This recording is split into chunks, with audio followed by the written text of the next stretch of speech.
Bismillah, alhamdulillah, wassalatu wassalamu ala rasulillah wa ala alihi wa sahbihi ajma'in. Welcome back to Behind the Minbar, blueprints for a better masjid. I think that's what we called it. Sounds good Imam to me. Tom, it's awesome meeting you for the first time in my life. Yep, Yeah. mashallah. You know, Try to I'm remember your pulling name. up here. I open YouTube and there's a podcast that just aired between me and you. It's just I feel bad for the internet, I guess. We should go on tour. We should just like skip onto every single podcast. We'll have you on Utica Masjid. We're on Yaqeen already. We'll be on yours. No. What else can You, we do? not me. Thinking Muslim. We can go on. Just keep on going. Inshallah. Just tag team. Allah yabarik feek, Sheikh. No, man, but you know, some of them are for wider consumption, and I believe a discussion like this, inshallah, will be for a tighter audience with deeper impact, inshallah, across generations. So, welcoming our viewers, in case this is their first time, we are trying to think about our communities lovingly and critically at the same time, trying to strike that balance, trying to figure out for everyone that's involved or wants to get involved in Islamic work or community work in particular, masjid orientation or, you know, Muslim oriented for the most part, how can we do better? How can we play catch up a little faster? How can we even develop the infrastructure that goes unnoticed and then the costs arise later in terms of us trying to scale and grow and be more efficient? In case I guess to set the stage for this episode, inshallah, which will be about religious leadership in our masajid, religious leadership in our centers. The first two episodes we spoke about when masjids disappoint, just like a high level on, you know, why people get disillusioned and where we must think of ways to level up. The second episode was the costs. It was a double clicking on the very real, you know, travesty and tragedy of people drifting from the masajid, or actually what goes unnoticed is the vast majority never enter to begin with in the Western context, in the American Muslim context. So inshallah, we wanted to speak about religious leadership, and it's a tough one, to be honest, not just because the challenges are so many, but because one of the blind spots I think a lot of people have when trying to better their centers is the idea of what is the perfect model. And without turning this into like a management discussion, we're going to have a lot of those on with like subject matter experts, inshallah. But there is no perfect model, right? Yeah, it's very like locally determined. Yeah, and Site-specific. phase, right? Yep. Do we have resident scholar? Are we talking about like a religious director? Are we talking about like a pastor type figure, imam, or just a preacher? Or because like I remember, maybe this is a good stat to set the stage and sort of get you to, inshallah, open up for us. These articles, you know, going around, I saw one from Politico and otherwise, they say there's an aggravated sense, there's a crisis among American Muslim mosques due to a shortage of imam, an aggravated shortage of imams where more than half of the mosques don't have a full or a part-time imam. But check this, they say, they define this as, this has masajid scrambling Friday morning for a khatib. And I'm like, wait, what? That's how low the bar is right now? Like an imam just means someone who's there 20 minutes a week or 30 minutes to, you know, share a few, inshallah, inspiring words. And so what's That's your actually framing? that's actually not what's happening. And it was the article written by Muslim or non-Muslim? I believe it wasn't by Muslim. Yeah, well, you can tell because you know the masajid find a way to have a khatib, and that's part of the problem, right? Because there's a bunch of people who are non-trained, non-professional, sort of people who can step in for a khutbah, but it really, you know, I think sheds light on all the other things that an imam is expected to do, that they really are, they feel it, or they feel the pain. It's really and it is a frenzy. I mean, honestly, you and I are in WhatsApp groups. We see the job descriptions that are thrown around, and I think at the same time, not only did masajid wake up to the fact that a lot of people are leaving Islam, you know, to say nothing of the people who never come to the masajid, like you've already covered, but even the people that come to the masjid, a lot of the youth, we're losing a lot of the youth, first of all, and a lot of masajid are waking up to the fact that it can't just be one person, right? Which gets into some sort of like expectations of what is the imam position, what was it back home, what should it be here, etc., etc. So it's like those two things happening all of a sudden, masajid are just, we do feel the scramble. I feel the scramble. I see every week, different job openings. Imams. I just got yesterday, like somebody, of all the masajid I've toured, I think 70% of them, just like to pull a random number, like definitely over half of them have offered me a position. And I'm more than fully employed. I'm 1.5 employed. Yeah. Right. So the need is dire. It's dire. But that doesn't necessarily mean, because, you and I are also in many, circles and groups of stuff of tulab al-ilm and stuff like that, other imams. And a lot of folks, they're either turning up their nose at, and that's not them. That's like just like what it is. Like they're not impressed with the masajid, what they're offering, first of all. Don't see it as realistic. Or there's tulab al-ilm or imams that are trying to get out of it.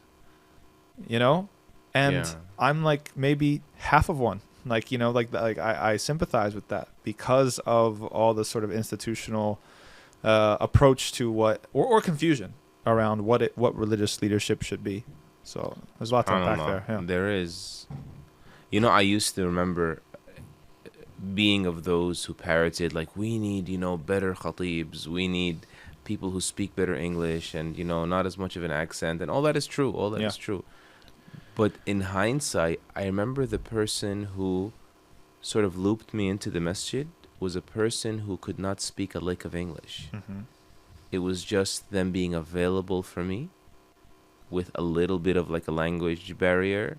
But and it reminded me the difference between like a preacher and a pastor, right? A pastor is, people are going to think I'm sort of right, the shepherd. In a different doctrine. The shepherd of humans, right? Exactly. So the pastor is the person who cares and goes out looking for people, as opposed to just someone who's there. If you come my way, I got something to say to you. Mm-hmm. Hopefully it it tickles a good spot inside you.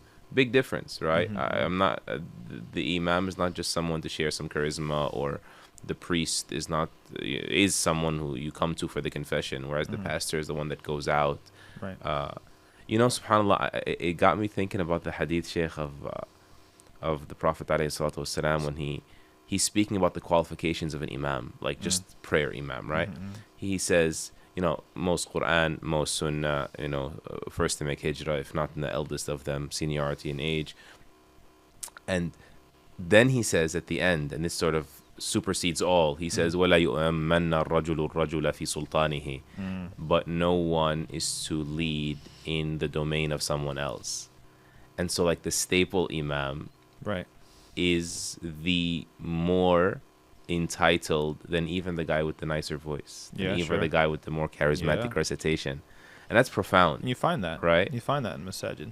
You find like a leader, who's been there, who's put in the work, that has the sort of, top dog sort of thing, and they don't have the most Quran memorized. They're not, absolutely perfect tajweed. And so why aren't there imams in that sense, in the pastoral sense, in masajid? So like if we're scrambling to find khatibs, then we even have less everywhere we go. Everyone's offering job offers.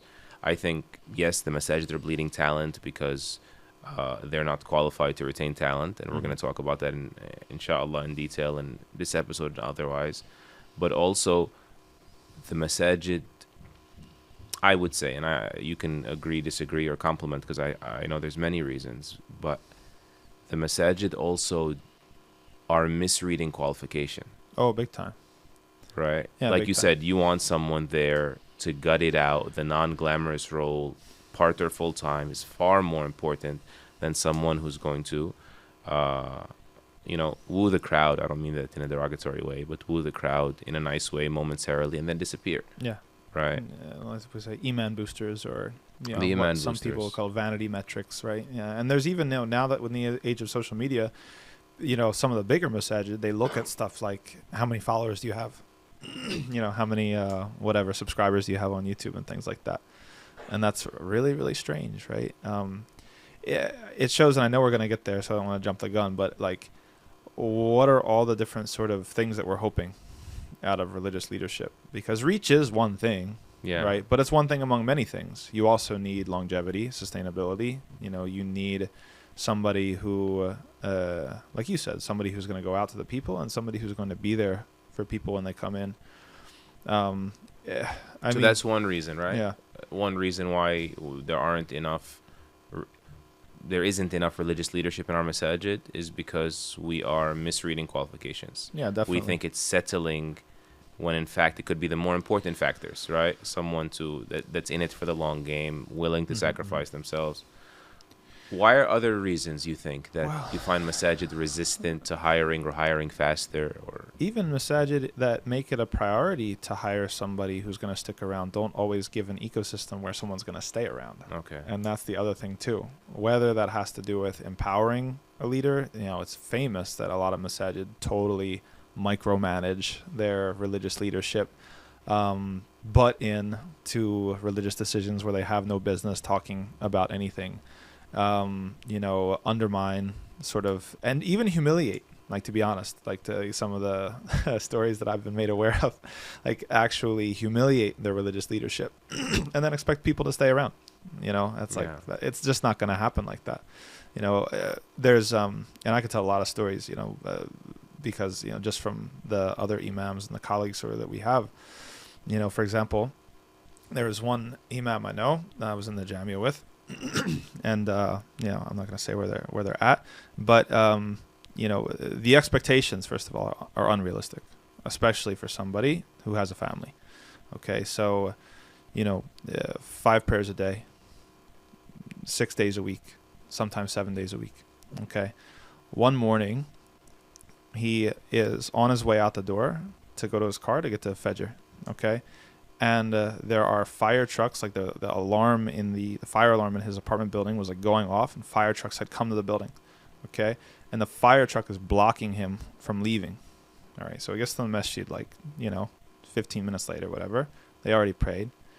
The director, executive, once he hears about it, because they usually don't go to Fajr, that's another problem,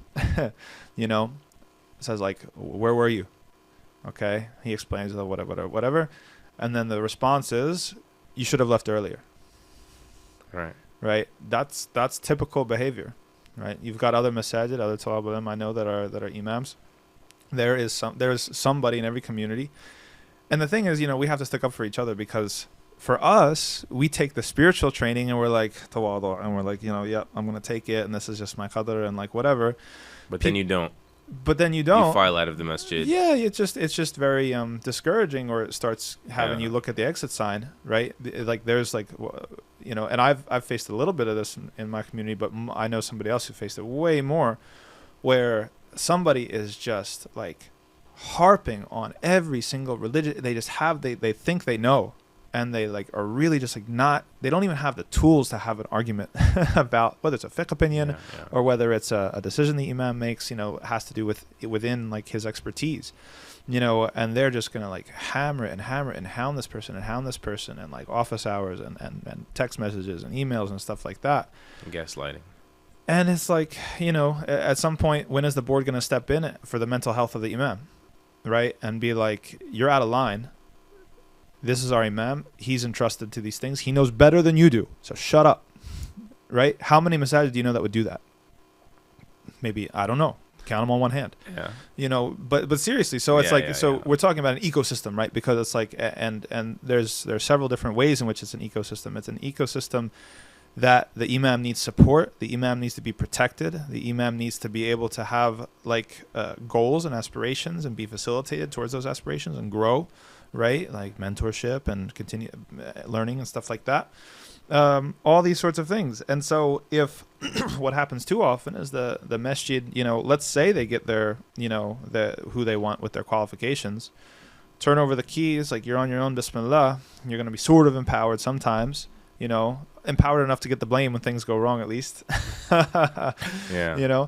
And then act surprised when he wants to move on, and in 2 or 3 years it gets run into the ground or burnout or things like that. So I met a brother who's actually a consultant for nonprofits. It's like a childhood friend of mine, actually. We crossed paths at Mass ICNA last December in Chicago, and I almost wish he didn't turn my attention to something. He said, Muhammad, have you noticed how stroll through the bazaar, almost all the founders, presidents of relief organizations are former imams. Allahu Akbar. Wow. And then I stopped for a second and I ran them through my head and I said, oh my God, of course this is honorable work. Yeah, of course. And we need more of it. Right. But why did they take it up?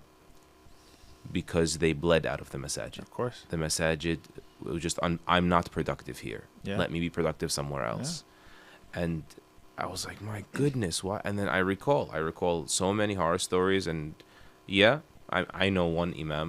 We should not mention too many of these stories. You're right. Let's move on, because you did touch on so many important points. He tried his level best 10 years ago to insulate his community from divisive subjects. Arab Spring 10 years ago, everyone's sort of like, the firestorm was imported within these American Muslim communities, right, from the Middle East. And every time people would bring questions his way, he did his level best to not share his opinions. Till like one time, a leadership figure in the masjid publicly calls him out and tells him, is this president Muslim or not? And so he sort of had to gently, but how gently can you, dismiss the question? And so shortly thereafter, behind closed doors, among sort of a handful of people, that same person asked the imam to go make him a cup of tea. Deliberate humiliation, right? Go make me a cup of tea. He's just, making a point here. And the imam walked out. He said, I don't need to be here. I never wanted to be an imam my whole life. I've been leading Tarawih since I was 12 years old. I have a master's degree in Islamic law. I'm an entrepreneur. I've been doing import-export all over the globe before sort of things got complicated. And I think that's maybe to your point of what is the imam? Like, isn't he an employee? Yeah, sort of. He is an employee in the sense that he's on payroll. He better be on payroll if you think that, someone can sort of, eat and drink ayat and hadith, right? In the wrong sense, of course. I know there's a hadith about the end of time, but that sort of hyperbolic, misunderstood notion that defies Allah's cosmic order and doesn't respect, the laws of nature. This is just ridiculous. And no, they're accepting a salary because they're forced to accept a salary. Yes. And the brother actually, the consultant, said to me, who stays in the masajid now? Those who can't do anything else. And I was like, ouch. Yeah, that hurts. So all these people that are bleeding, it's because they know they can do better in dunya and deen. Yeah. Right? And so... No health insurance, no whatever, like most masajid. Like I'm accepting a lower salary. Right? And everything that comes with the job of chaos that we should get to in a second, because that's part of empowerment, right? How do I empower to actually feel like... Because they believe in the mission. Yes. Umar ibn al-Khattab, radiallahu an, when Abu Bakr became the Khalifa, the Imam, right, of the Muslims, he caught him in the market. He said, what are you doing? He said, the family of the Khalifa needs to eat. He said to him, the affairs of the Muslims and the affairs of the Khalifa's family can never be reconciled. And he forced him to take a salary so that he could dedicate himself for the Ummah. Yeah. And beautifully, of course, Abu Bakr radiallahu anh had... He slipped a fast one past Umar. He had his estate dedicated elsewhere in case he over-consumed those pennies he was getting. May Allah be pleased with Abu Bakr. But that's the idea, right? We're forced to take... We don't want to take, so many of us. It is really a passion. It's not a profession. Yes, on payroll because it needs to be. But I'm here for a mission. What is that mission, Sheikh? And I'm just going to put out real quick. If you look at the org chart, not that most masajid have org charts, but for those who do, what's this org chart? So an org chart is supposed to give you a bird's eye view breakdown of how what's the reporting, what's the structure, what's the hierarchy, whatever. Workflows, workflows, all these sorts of things. So that's a whole other problem about how incompetent might be a harsh word, but lacking competence. Let's a little bit nicer. Primitive, most masajid are. But if you were to draw up just a de facto org chart of most masajid, the imam would be on the same level as the maintenance guy. That's how they're treated. Most right. When it comes to viewing them as an employee. And it needs more nuance than that, right? Yeah, exactly. It's and this happened actually. in our masjid, right? It's like the imam doesn't know if he has a vote on the executive committee or what his sort of leadership is. And a lot of times it's informal. Well, whatever. It's like, okay, well, let's like get some clarity here. And then someone will pipe up and say, well, he's an employee, just like the guy who takes out the trash. It's like, well, strictly speaking, legally, no disrespect to the guy like, taking out the trash. No disrespect to him, yeah, but it's like, I thought that you wanted to hire that person as a community leader and somebody who actually would guide, right? And you're saying he can't have a vote because he receives some sort of pay for it. I mean, that's a whole other issue, but it's structural. So it's an existential issue, right? Like I want to structure my organization, right? If we have sort of management people listening to us or masjid volunteers or leadership listening to us, I want to structure my place based on the objectives of my place. What is the objective of this place? Is this place, what does existence mean? Existentially, is it a social center or is it sort of a religious institution? Right. So a religious institution, it has to be religiously informed. That's right. And so many of our masajid problems would get solved if they were religiously informed. Yes. Does our deen not offer solutions? SubhanAllah, I think of the sisters issue, right? Our sisters get the short end of the stick in so many masajid, right? This hadith actually has two benefits related to the discussion. The hadith of Aisha radiallahu anha in Bukhari, when longer hadith, she's asking him why the Kaaba is a square, not a rectangle. He said, "Inna qawmaki daqat bihim an-nafaqa." Your people, like they ran out of money, and so they created the hijr to account for the rest of the true borders of the Kaaba. So you make tawaf around that for a full, complete circling of the Kaaba tawaf. But then he said, she told him, or he said to her, and they raised the door of the Kaaba in the reconstruction so that Quraysh could be a gatekeeper and let into the Kaaba who they want and keep out of the Kaaba, exclude from the Kaaba who they want. And then he said, and were your people not recently disbelievers, O Aisha, I would have tore down the Kaaba and rebuilt it upon its original parameters, the original foundation of Ibrahim alayhi salam. And so, like, in the one sense that he's informing how the Kaaba should be, you direct that. And in the other sense, he's also the religious leadership, though the inheritors of prophetic guidance, they're directing on how gradual the process should be, what the priorities should be, but not right now. This is right and wrong, and we're going to pick our battles because that's what the Prophet taught us. But if you never open up to the Imam, what's the vision, what's the trajectory, where should we be, what should it look like? Major plan, strategic planning, right? That's the thing. And that's the other thing too, is that the need is so great, and maybe we'll talk soon about the different expectations for an Imam, quote unquote, back home versus here in North America, that oftentimes the need is so great, the programming needs are so great, that the Imam is so engrossed in daily activities that he has no opportunity even to look up and see, like, what's our 3-year plan, what's our 5-year plan, what's our 10-year plan, where are we going, even if the management had empowered him theoretically, the overburdening of the workload doesn't actually allow that. No, and that's where some masajid are starting to wake up, and they're starting to recognize that it's not possible that one person can perform this job, that you need somebody, at least one person, to handle sort of day-to-day execution, and another person to be involved in strategic planning and sort of see the roadmap and things like that. But the other thing is that I think a lot of masajid, they have trouble when it comes to their governance and their sort of executive leadership stepping back once they do have an imam, because a lot of times you have the scrambling masajid or whatever, they make do, they have their khatibs and they have their processes and stuff like that.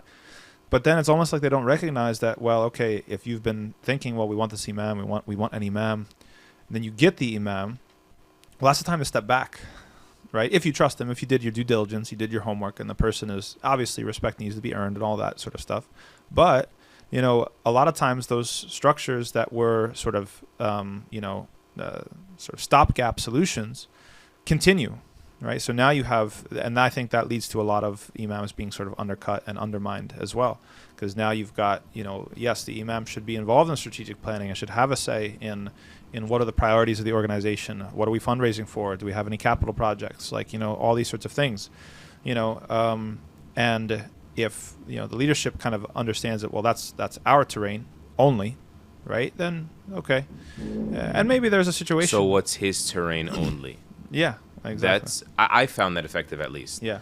I don't mean that in sort of a rhetorical sense. I mean, fine, okay, this is your job. Yeah. And I will have lesser involvement there as a religious leader. Mm-hmm. What is my job? Yes. And you will have lesser involvement right. there as an administrative leader, because there has to be sort of like a social contract, right? Between us. Every org is going to have to figure out their own solution at every phase in their journey. Mm-hmm. When I came to my masjid, and I don't mean that we have the ideal or anything, but I found it useful that I stipulated for myself a condition and for them a condition. I said to them, listen, on the administrative front, anything that is not clearly haram, like categorically, a matter of unanimous agreement between the scholar or something, I will not touch it. I will not impose my training, my legal training within a particular school of Islamic law on you. That's not my place. If they're all going to say it's wrong, I'm going to have a veto anywhere in the organization, because this is a religious organization. MashaAllah. And they accepted that. And I said, I will stipulate for you, and I will stipulate for myself, that on the religious front, the pastoral, educational front, I'm making those determinations. And unless it's like categorically illegal in the local laws and I'm oblivious to that, or you guys all agree that this is going to cause a meltdown and sort of jeopardize the longevity of the organization itself or its survival, you don't have a veto. Yeah. It's not yours. Yeah. If it's truly that dangerous, then you need another religious director. Yep. But so long as I'm here, you're going to have to defer to me, or else... I mean, this is just ABC's business, right? You don't hire smart people to tell them what to do. Right. So the administration is assumed to be smarter or more available or more competent to do the administration. Fine. The religious leadership should be assumed and trusted as more competent and available and dedicated to that front. Sheikh, I want to ask you about other reasons why people are not interested in hiring to begin with, and then we'll circle back, if you don't mind, to the empowerment factors. Yeah. I've heard people openly say, we don't want the headache of an imam. Like, it's just meddling, right? Why do I want someone to come here and tell me halal and haram and all this other stuff? And just let him come. I'll give him his gas money, give me my khutbah, and just take a hike. They don't use that term. Yeah. But well, a lot of people, they also want the masjid back home, right? Like they consider that the masjid is just for the prayers, maybe a tahfidh, some nostalgia. Yeah, and then that's like all it is. You start having too many young people making noise, too many converts, weird looking people off the street, open houses, things like that. People always complain. Right, they think, oh, this is the masjid. Like the masjids are for Allah. Like this is, for salah. And there's a wedge there. There's a point, but a lot of people have a very, very narrow understanding about what. It's not a place for growth and change and challenge. Yeah, education, exactly. Because and we were talking about this, off camera. Is like, what is the masjid in Medina or the masjid in Cairo or whatever? It's locked most of the day, and then the muezzin comes and opens it up, except for the big masajid that people go for to visit. But the normal adi masjid is opened up for prayer time, and then the imam rolls in and the iqama sounds, and you pray your prayers, and after asr he reads a hadith, and then everybody goes home. And they rely on the sort of, inheritance of culture and the extended family units and all the other things that people take for granted, quote unquote, back home, to do the other stuff. Like so the imam in that case is seen as the disruptor of what I'm used to and what feels good. They just don't see it as necessary. Yeah. They don't see the value that's added. It's intrusive. Yeah, it's like, why would we want to be doing anything other than why have all this sort of stuff in the masjid? The masjid is just a masjid. And in reality, that's un-Islamic and short-sighted. Yeah. How long is that going to last, right? Oh, very, very, and that's why more people are waking up and more institutions are realizing that, that's not going to work, like as people flee from Islam or, leave Islam in droves. Let me represent for a second those who may be listening who are maybe earlier in their startup of religious institutions, centers, masajid, who fear the cost of hiring an imam. I get this one a lot as well. Oh, sure. It's like, no, we can't hire an imam right now. When the community grows a little bit, we're going to hire an imam. Yeah. build it and they will come. And that's what it is, right? It's like the imam is the one who's going to add the most value to your community. Personnel always, right? Like much more than having people will go out of their way to pray in a cramped masjid where there's no space, they have to pray outside or whatever.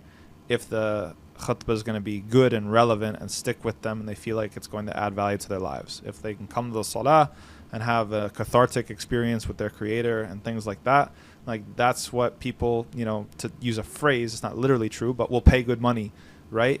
And they'll vote with their feet, and we saw this honestly in Utica because it's important. The masjid has to be professional, right? The services have to be professional and professionalized. And the first thing that you have to professionalize is the imam position, because the level of khutbah that you're going to get from any ammu is going to be inferior in general to something that somebody who has training. Yeah. It's just normal, right? And we've seen people like in our neck of the woods like vote with their feet. If there's, once we started, like we start getting a ton of people, right? Just because, if the khutbah is going to be nice, it's going to be relevant, it's going to be professional, it's going to be in English, the youth are going to understand it, right? People show up and people actually become attracted to it. And if the donors need to be convinced, then that's going to raise your donations. That's going to do all this other stuff. That's not necessarily the only reason why you want to do it, but there's nothing, you're not adding value to anybody's lives if you don't have a professional imam. That's just so what growth? So even if what growth are you waiting line. on? What growth are you waiting on to hire an imam? And then here's the thing too. It's like hiring an imam is like paving the roads, right?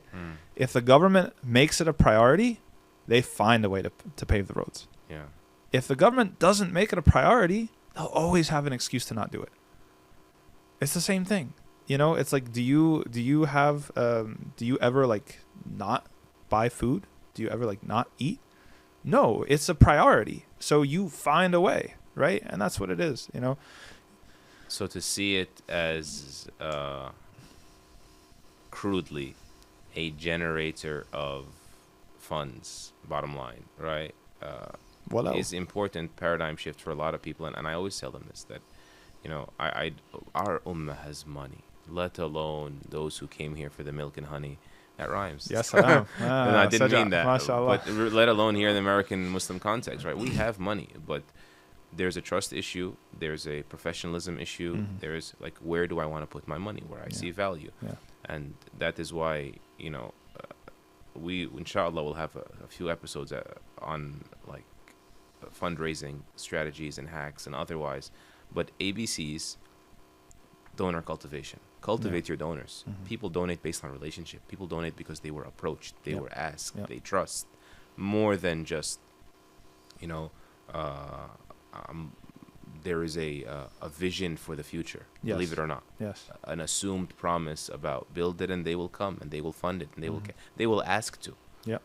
It's extremely interesting, and so the cost calculation or cost hesitancy of hiring religious leadership.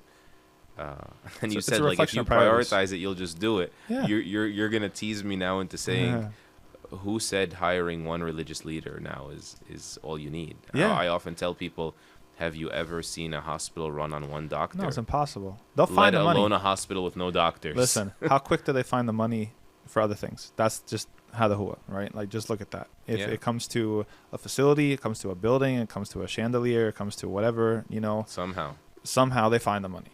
So it's just they're not prioritizing it, and it has to be a priority. And most of the time, people don't prioritize it until they have kids, and their kids start to be teenagers, and they see them drift away from Islam. Now all of a sudden they wake up. Oh darn, I need someone who's going to relate to my kid, who's going to do what. And then you're behind the ball because your kid's 12, 13, 14, 15, and you're bringing somebody in, alhamdulillah, finally, but it's too late. And now it takes time to develop programs. It takes time to build capacity, all these sorts of things. You had to prioritize it from the beginning. And, your priorities, put your money where your mouth is. Taken. So let me not break my promise. Let's go back to empowering the imams. Mm-hmm. We spoke about delineating for them what is their jurisdiction and knowing where the employer is not to be wearing the employer hat, right? Yes, you are paying the pay. That's fine. And we should have episodes on imams and imam salaries and all that stuff. Oh, because yeah. The calculation mechanism, even from employers, is, I think, laughable. A lot of times, average imam will make like 60K without medical insurance, 60K without a retirement we're way plan, below 60K irrespective of where, in the country and sort of the cost of living, and that's just like another issue. But that's the employer's job to figure out what makes sense to hire the right talent. You got to pay the right dollar, and but empowering them in other ways. How do we empower the imams so that they don't feel like the sacrifice I'm making is fruitless anyway, so let me stop making it? Yeah, definitely. I mean, there's so many things. I think taking the imam's mental health into consideration is a huge thing that most masajid don't do. And what does that mean? A few things. It means, one, that the masjid has to defend the imam from assailants and people who would, and that's not just you mean the physical, guy who emailed me about shooting me? Yes, not just physical assailants, but mental and spiritual assailants, because there are people, and everybody knows it, like you see after Jummah, after the khutbah, there are people that will just hound the imam about madriyesh, this, that, or the third. They have no principles, they have no adab, they have no manners or whatever. There needs to be someone in every masjid that's going to take the imam, said, hey, there's a phone call for you, and escort him out of that room as quickly as possible and get him to a safe location, right? In addition to everything else, like people, office hours, keeping regular hours, protecting the imam's work-life balance, right? Something that most of us don't have at all, right? So it's like, when are you able to have time for your kids, and a weekend and time off, and times where you can just completely shut down your phone. Give them a work phone. Give the imam a work phone. Give him a burner flip. We got those flip phones or whatever. Give him one with a separate number. It's going to be on from 9 to 5 or whatever. That's where you call for questions. Okay? You don't hit up the imam on WhatsApp or on his personal number, right? These sorts of things. People pass around the imam's number like it's like, halwa at the masjid. Just like, pass around sweets, and then everybody's got a problem. Everybody thinks they're the only person with a problem. Yeah, akhi, there's 300, 400, 500 people with problems. Your marriage is falling apart. Your kid is having doubts. Your whatever. Wallah, every single person. It's not possible. The imam, it's not possible. I remember pulling up to my masjid kind of recently. Great guy. In case he hears this podcast. Right? No, I know. There's so many stories, but you got to censor. Yes. No, he really is an elder. He'll never hear this podcast in a million years. His kids might show it to him. But people, and I say that really because people have such a lofty regard, the average person, for imams. Mm-hmm. It's unrealistic, and they don't know it's unrealistic, right? I remember pulling up to my masjid. I had just landed from somewhere, drove 2 hours to get to Jummah on time, just scrambled. Alhamdulillah, I got there in time. I give the khutbah. I have to get home. I have to get home exhausted. I just need a shower. I just need to see my kids. I just, so many things are behind. And he just comes at me in the mihrab.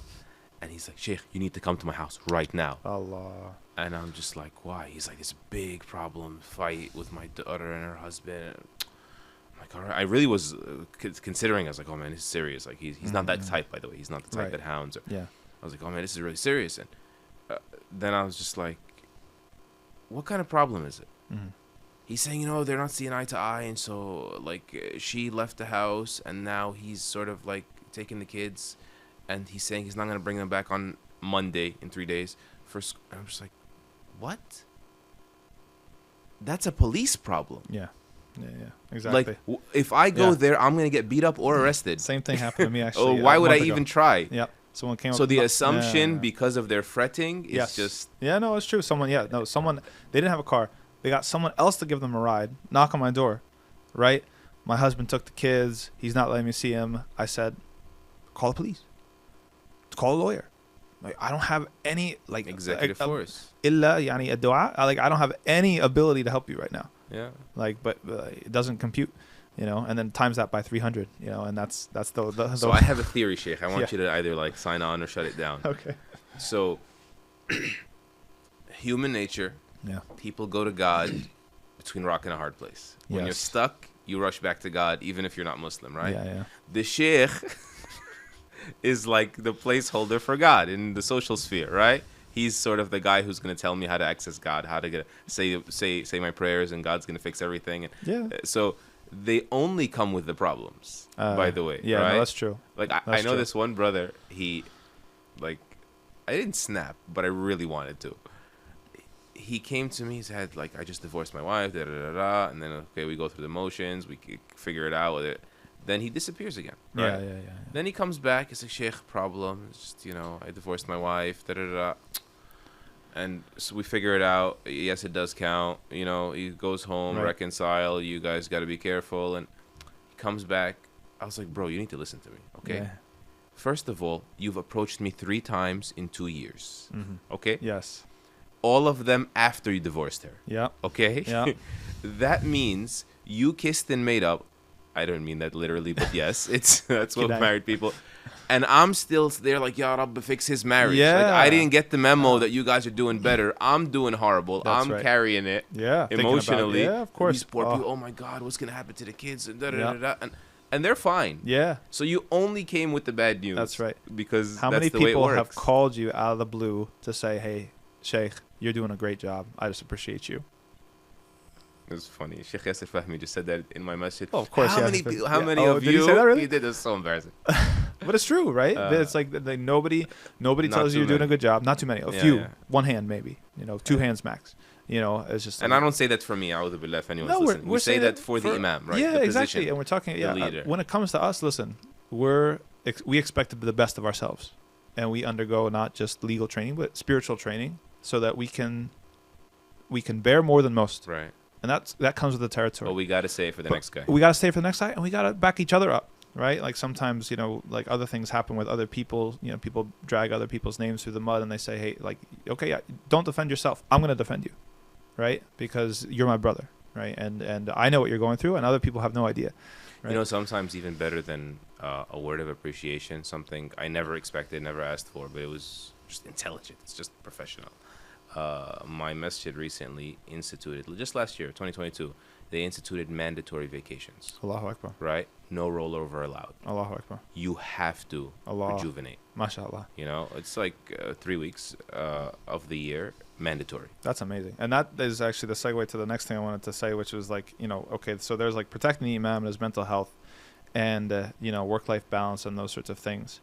And there's also, like the imam cannot be isolated, right? Like when it comes to whether it's professional development, whether it comes to a network of peers and mentors and things like that, like how many imams stopped talab al-ilm after they became imams? How many actually forgot the Quran that they knew, or some of it, because the responsibilities of being an imam. Even the fiqh, because only the heart softeners were. Yeah. There's like so much of our training, and so much of it, just like rusts on the shelf because. Or learning English. Yeah. Yeah, we can talk all day about you need to learn English, but when exactly? Yeah, when is it supposed to fit in? Yeah, exactly. So who's paying this bill and who's carving out that time? Yeah. I mean, I think Sheikh. It would benefit even the leadership of Masajid for you to share some thoughts on what the workload of the masjid looks like, which means the imam a lot of times, if he's the only sort of dedicated personality or most visible dedicated person, like what amount of things, not just cycles of conflict, which are enough on their own, he's not a counselor, go through the imam. Oh my God, where do we start? So, okay, depending on the masjid, start with the prayers. Okay, how many prayers is the imam expected to lead per day? How many days a week? Okay, does he have... People don't realize, everybody shows up for their 1 or 2 prayers a week. Where's the imam? Akhi, where were you at Fajr? Or where were you like throughout the week, right? If you, especially in a northern latitude where you have like winters, they come together very closely. If you don't even have a weekday where you're not responsible for all the prayers or something like that, when are you supposed to get stuff done? When are you supposed to go to the DMV? When do you when are you supposed to have a dentist? An appointment. Like, wait, you don't have any time. Grocery shopping. You know, it's like, these sorts of things. So look. That's The religious ritual. Yeah. Okay. Oh, that's just one of them, because then you also have Fridays. Okay. Well, that ties down the imam too. He has certain. Wait, you guys prepare for Fridays? You guys don't just switch out of pajamas and talk stuff? Not just right. Yeah. I was like, come on, you just stand up and speak from the heart. No, here's the thing. Okay, here's back. Joe Bradford gave me the great advice to read a book called Planning Your Preaching before I started being an imam. I have a year plan for my khutbahs. Okay, and now I don't implement it I don't have the time to implement it as much or plan as much as I would like to.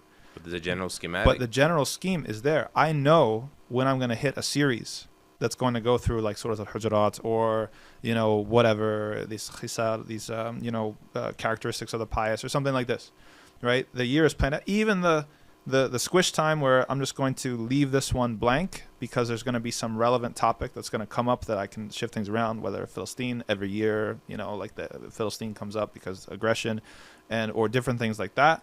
Like this is something that actually takes planning. And this is part of ihsan, right? Because if you leave, if an imam just gets up and talks about whatever he wants to, then every single just shakhsiyah, their personality, they're going to gravitate towards their hobby horse, right? Whatever sort of thing they're passionate about, or they're going to, just whip the same whipping post, every day. So you need a way to balance yourself, and to have a plan is to balance yourself, right? So, I don't think I've almost ever said this publicly, but may Allah protect us from overconfidence. I know some people appreciate listening to me. Some people out there. Everyone has their audience, I guess, right? And just like I say this about yaqeen as well, so let me not even use myself as the example. Mm-hmm. People don't understand what makes yaqeen so appealing, right? They think it's, we just, hired a few researchers and some volunteers.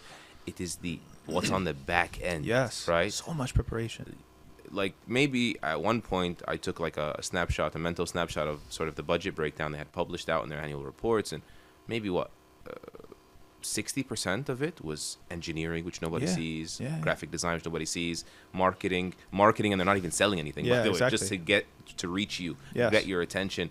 All of this, same thing with the khutbah. Yes. Like I sit there and say, what haven't I addressed? Yes, exactly. What do I address too much? Yes. Is this overkill? Am I going to allow someone to get back, grab a slice of pizza, and not get fired in time within that 18, 20 minutes?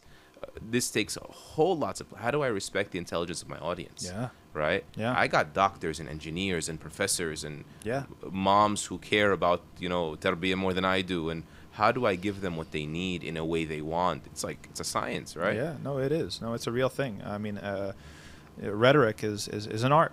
In and of itself, public speaking is an art, and it's not just about ritual. Yeah, so if we want to just say ritual, forgive me. Ritual, I like the hand wave too. Because there's no, I didn't mean one of those. I meant will never end. Yeah, it'll never end. No, you're right. And we were only talking about daily rituals. Like, listen, I don't know if you guys do like eclipse prayers and stuff like that, but if I had 7 of me, right, we would be doing all the eclipse prayers. Right, if there's no rain in the summer, istisqa and like stuff like that, all the other sunnah that we're probably not covering because we're too burnt out already and our plates are too heavy already, So ritual worship is enormous. Then there's pastoral care. Okay, you have people in the hospital, people in ICU, people who are at the palliative care at the end of their lives. Okay, that leads you into janazah territory. Okay, what about when somebody passes away? Who's going to wash the body, prepare the body? Who's going to pray over them? Who's going to be there at the cemetery? That's like 15 jobs. We haven't even cracked half. Yeah. It's like you've got marriage counseling, divorce counseling. You've got youth counseling, right? We haven't even touched programming. That isn't even programming, right? It's like now we also, because every masjid, I think when they come around to the need for an imam, they're thinking about all of the programs they want to have. And we're like, we want to have a program for the youth. That's usually where they start thinking. And programs for the women. And he gets hit by a torpedo before he gets to the programs. Yeah, exactly. It's like, what programs? Like again, and this is why, I try to tell people, like, nonprofits are a sector. It's an industry sector. Like any industry sector, if you're in medicine, you're in engineering, it's a whole area. There are books. There are best practices. There are industry standards. There is a thing called capacity. And what happens is our masajid do not understand the concept of capacity. And then you hire an imam, and you expect the capacity to just come from the imam. Yeah. All of a sudden, we're going to be able to get everybody married, get everybody a match, find somebody to get married in the first place, keep that marriage together, handle the divorce, handle the death, handle the births, run youth programs, run women's programs, run programs for the elderly, right? Suhbah, social events, right? And da'wah to the non-Muslims around us, our neighbors, our open houses, our things like that. And local politics, the school boards and the city council and the stuff like that, and liaison with who we need to get the easement or the permission to make the adhan out loud or whatever, all these relationships that need to be built. Whoa, Sheikh. I'm going to send you an invoice for this therapy session. Yeah, no, say nothing. I mean, and you forgot that you have to take them to Hajj, Umrah, and Aqsa. Whoa, yeah, How exactly. dare you, Sheikh? Like, what is this? And Dr. seriously, Muhammad Abu Talib actually visited our community, and he's a very systems guy, and I just benefit so much from just sparking him and letting him speak, especially behind closed doors. And he says, you guys, think about this. Like, all of the things you mentioned back home are not done by the imam. Why? Not because there's another person doing it. There's an entire government-funded ministry behind it. Yes. Like, education is not the masjid. It's the education ministry. Yeah. Tax dollars or wherever they get the money. Yeah. Right? Janaza ministry. Right? The Hajj and Umrah, you go and apply and get your situated with your package through a minute. All this dovetails into the masjid. And if the masjid has an imam, he's just going to be the go-to. So let me not forget to ask you, how do we begin fixing this? How do we get some of this off the imam's shoulders? Yes. The people in the masjid need to realize that it's about building capacity, and the imam is only one ingredient in building capacity. And depending on the skills and the qualifications of the imam, that the imam might be even more of an asset when it comes to helping you build capacity than actually providing that capacity itself, right? Okay. So when it comes to leadership, leadership is not just about doing everything yourself. It's not about being the boss and the guy that's in charge. Leadership is about putting other people in places where they can succeed and develop. And so a successful imam and a successful leader, and there's others that have, that know way more about this than I do. I'm just, mubtadi. I'm just starting to educate myself about this sort of stuff, is somebody who's going to delegate and cultivate people and recruit people and maintain people, right? They say for volunteerism, the 3 R's, what is it? Recruit, retain, recognize, right? Other people to build the capacity of the masjid. They say in leadership books, there's like the 80-20 rule, right? If somebody can do something 80% as good as you, then you have to delegate it to them, because the imam needs to be freed up to do those things that only that person can do. Somebody told me, I think it was Ibrahim Hindi, when I was up in Toronto, and you were recently in Toronto. He told me of an imam in Toronto that missed a prayer in the masjid, leading a prayer, because he had to meet the mayor of Toronto for something that was happening with the Muslim community. And the masjid was upset at him. They were upset. They were angry at the imam for going to this instead of that. Who else would you have liked to meet the mayor? If you're talking about delivering a message, who knows? Now we got all this crazy stuff coming through the schools with the curriculum and stuff like that. We're trying to get Eid recognized as a holiday. We're trying to, angle for real things that are going to affect the lives of Muslims. Who do you want there? Who's the only person that can do it? If the imam, you should have the imam spending their time in the things that only he can do. And then when it comes to everybody else, janazas, washing the bodies, whatever, even marriage counseling, most imam, we're not qualified to counsel. We're not counselors. We didn't have any training for that, most of us, right? It has to be somebody else. And even if we did, we're going to have to choose between being this or that. Yeah, unless you're going to pay for 2 salaries, right? It's like we don't have the capacity or the time or the energy or the whatever to be able to do all that stuff. So you need to now look at it as building capacity and personnel. And your raw material is all the people in your community who can step up to do the work, right? And do a good enough job and take instruction and be managed, right? Like by the imam and by the board or whatever, whoever's running the stuff. It's got to be everybody. So we got to recruit, retain, recognize. And recognize. So we have to say thank you in that. Yeah, you do. You do. Yeah, but recruiting, I mean, there are a lot of people out there. One of the interesting things I noticed just through personal experience is that there are people out there that want to be part of something bigger than themselves. Yes. They have deep love for not just sense of accomplishment, but just for the deen as well. Mm-hmm. And there were some misfires actually in the beginning, because I remember asking one brother, he hates me for always repeating this story, one of my inner circle closest brothers. I asked him to help out with civic engagement, social welfare, and feeding pantries and things like this for 2 years straight. And he was always busy, and he was genuinely busy. And then COVID happened, and we had to go virtual, and so he created these episodes that were very well done, like just snippet clips for our community. And then when I started noticing the quality of the episodes, I was like, bro, how long does it take you to make these episodes? He was making them on his phone, on iMovie, right? He would come record me with 2 phones. No and way. he would, I swear. I said, how long does it take you to make it? And he says, about 12 hours a day. He made the time. He was running on fumes. And so I think part of recruitment is that people out there want to help. If you just do what the Prophet ﷺ did, right? Ibn Abbas, may Allah give you interpretive, skills. Yeah. Mu'adh, you're good, in the judicial, domain. Abu Huraira, you got time and you have memory, and I'll make an extra dua for you, and don't forget anything I say. Recruiting the right way for the right thing, just spend a little bit of time. It'll be such a relief for everybody. Yeah.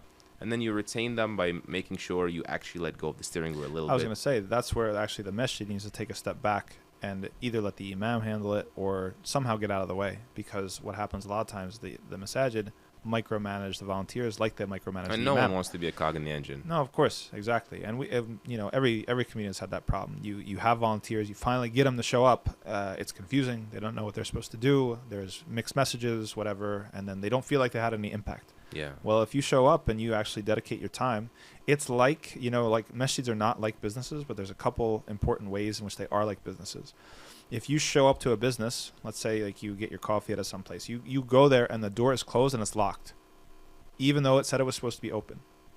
Your chances of going back to that place are much reduced, which is why I'm such a huge proponent of keep the masjid open, especially during the daytime, right? And then, but even that costs money, Sheikh, without diverting you, right? Again, security priority. issues. Again, priorities. Right. Priorities. Right. If it's a priority, if you make it a no, priority, I'm just highlighting that you don't mean that in sort of just keep it open, right? No, it has to be done properly, with safely. We yeah. have our women that might be in there, things like that. But it's you're saying do whatever it takes. Do what it takes to do it right. Resource keeping it open. Yeah, of course. And the same thing with volunteers. It's like you get somebody, you finally break through, and you get them out of bed, and you get them to the place, at the time and ready to do the thing, and then they have a bad experience. They're not going to come back. Most of them. Most people won't. So that's retain, and then recognize. And recognize, whether it's just, we have our community events and our city. It can be. There's a million ways to do it.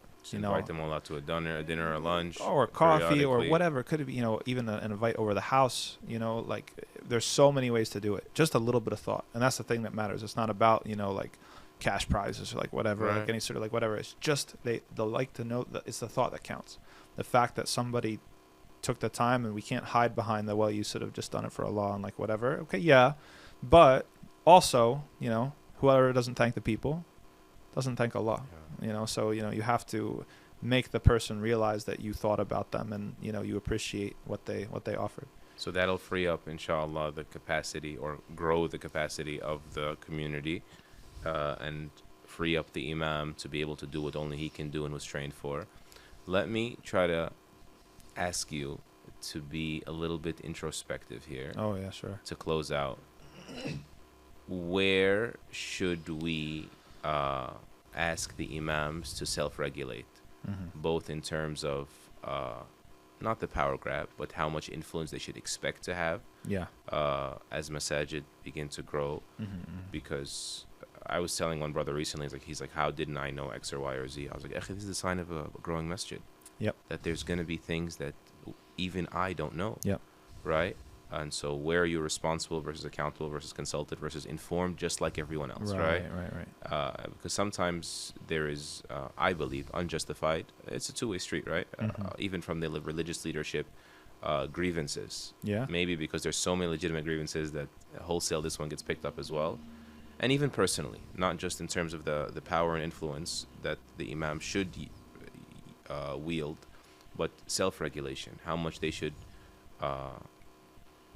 ensure for themselves that they don't burn out, they don't walk out. Yeah. I'll leave that to you.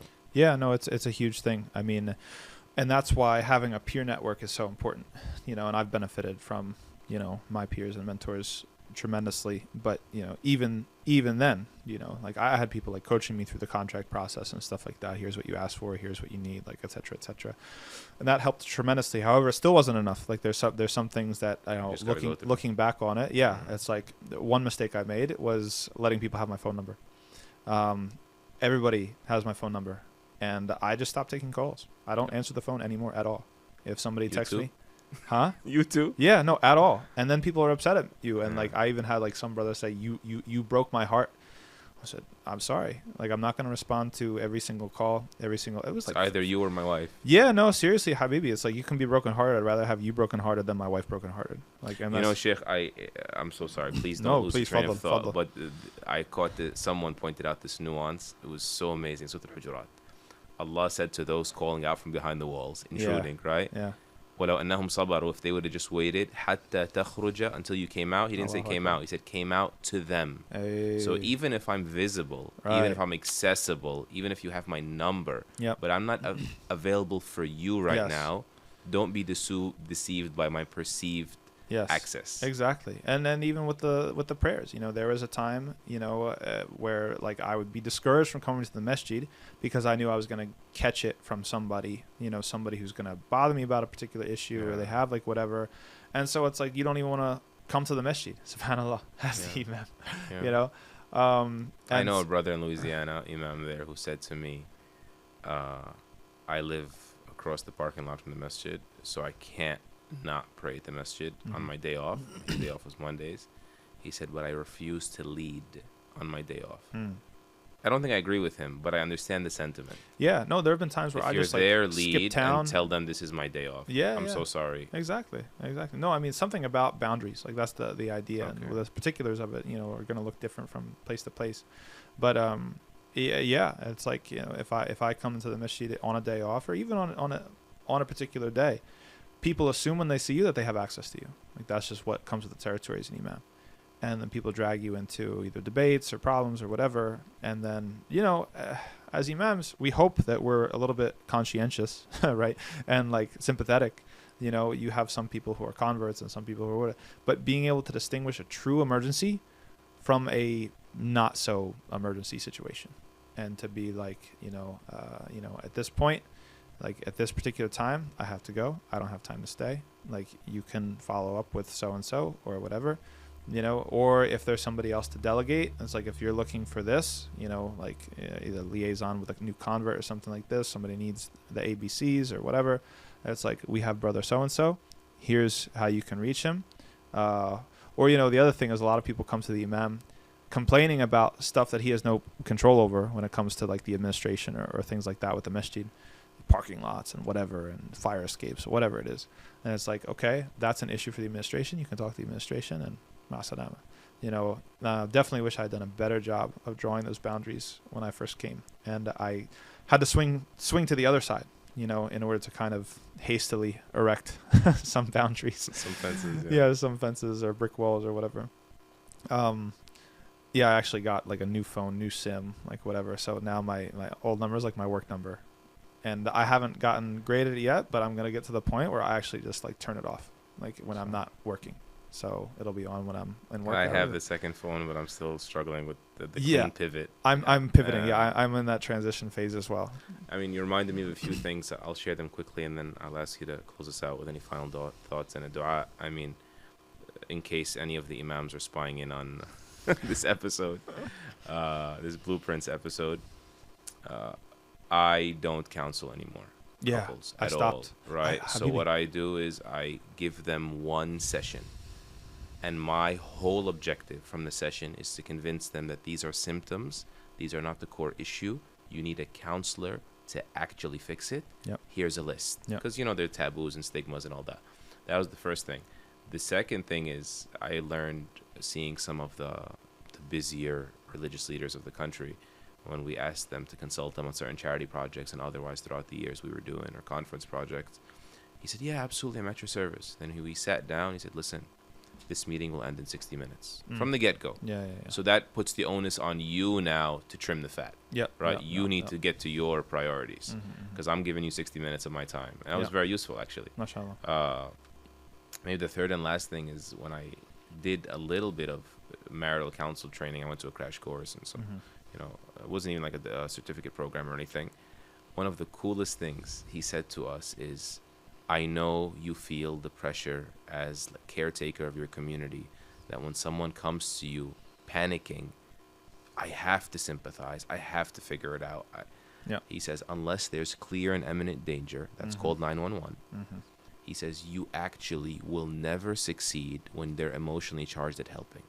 So get rid of the guilt of answering the call.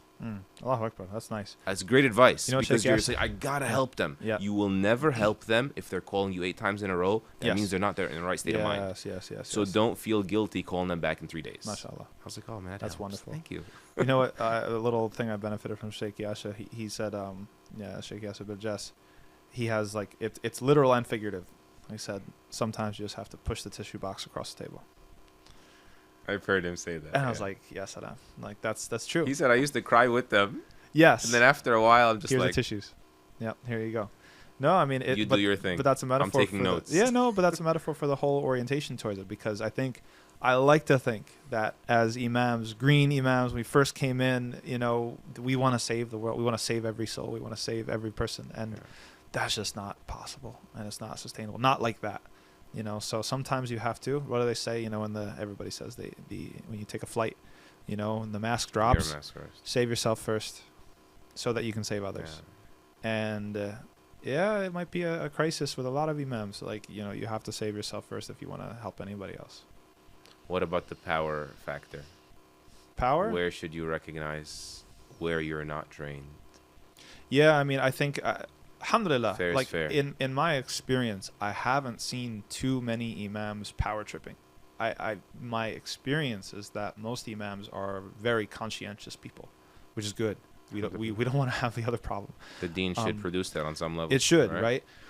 I think where imams and you said half of it overstep from most of what I see is with the counseling aspect. We're not trained as counselors, most of us, so don't touch it. You know, to be honest, refer to a professional. And politics, you know, and that comes with both speaking and advocating. You know, if you don't know about politics, shut your mouth. I'll say that just because feel relieved for the time being that it's haram for you to speak on it. Don't make it your thing. Don't make it your thing. Like my first degree is in political science, and there's people now. It's 2023. There's people now that are coming out and apologizing and saying, you know, it's whatever, because, you know, they probably shouldn't have been talking about certain political issues, alliances with this group and that group and whatever. And now there's nadama. You know, it's like you didn't have any training in politics. You didn't understand what politics were. But I can sympathize as an imam. You're pushed into this thing where people are looking to you unfairly, expecting. But you got to know yourself. You got to know yourself. And if you don't have the training, it's not like, you know, everybody has an opinion about stuff. That doesn't mean like this is a fen, you know, it's its own sort of thing. And if you don't have the training, just be, you know, like it would be like me trying to, you know, talk about medicine. You know, I have absolutely no clue about anything like with medicine or things like that. It's like I'm not even going to walk through that door. So politics is the same, you know. SubhanAllah. I read for one of the Salaf. Of course, this was said in the context of taqwa, of piety. But subhanAllah, you just extended it to so many other domains. He said, the most ignorant person is the one who forgets his certainty about himself due to people's assumptions of him. So you need to know where you stand. Self-aware, self-cognizant. Very important, subhanAllah.